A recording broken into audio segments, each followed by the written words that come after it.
The truth is that the circumstances of 1971 are not the circumstances of 2025. We just wanted to teach the terrorists a lesson. That lesson has been taught. Today's Pakistan is a different situation. Their equipment, their military equipment, the damage they can do, everything is different. If Pakistan did not escalate, we would not have escalated. Pakistan did, we also did. The whole idea of this book launch is to celebrate the Constitution as a living document, an evolving document. A document that is relevant to the lives of every Indian, but it takes different shape at different times. We've had 106 amendments since it was first passed. There have been a number of judgments of the Supreme Court that have changed the way it applies. There have been serious issues, disputes, cases going on. It's all part of the fabric of the political, social life of Indians every day, not just legal.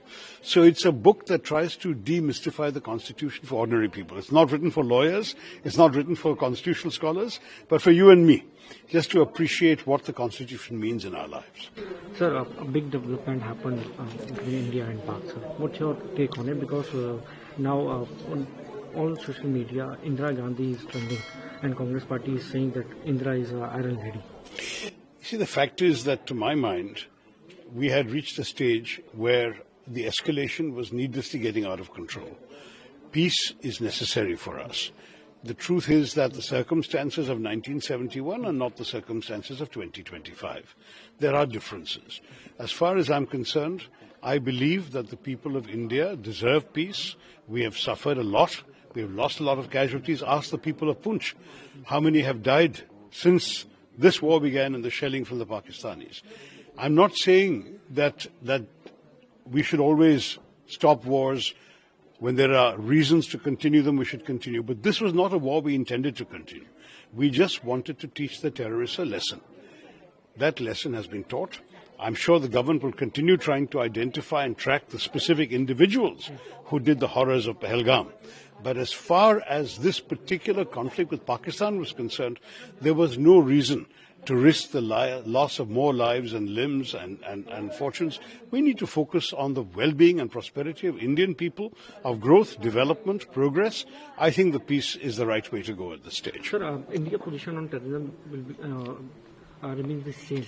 Our position on terrorism will not change. The way the government took few steps like inter-voted will be suspended, there will be other measures also. Other measures have to be taken. I think we have to definitely use all the intelligence means available to find these people who did this terrible crime in Pahalgam, to identify them, track them down wherever they are and bring them to justice. That is indispensable. It may not happen overnight. It may take months, it may take years, but we will have to do it. No one should be allowed to get away with killing innocent Indian civilians. But that doesn't mean we should put the entire nation at risk in a prolonged war. So I'm in favor of peace, but I do not in any way suggest that we should stop the quest to find these terrorists and bring them to justice. One last question, sir. Are you happy with the Prime Minister Modi's rap and you're still missing Indira Gandhi ji? Look, I think 1971 was a great achievement of our history. I'm proud of it as an Indian. Indira Gandhi ji rewrote the map of the subcontinent, but the circumstances were different. Today's Pakistan is a different situation. Their equipment, their military equipment, the damage they can do, everything is different. And the circumstances of Bangladesh, we were fighting a moral cause to actually bring people to freedom and liberation. That was a completely different story. This is a different story. We would have ended up with a much longer, protracted conflict with a lot of loss of life on both sides, a lot of damage, a lot of expense. Is this the biggest priority for India today? No, it's not.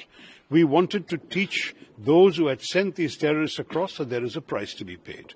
We still have to catch the individual terrorist perpetrators, but we do not need to tie the whole country down in a war.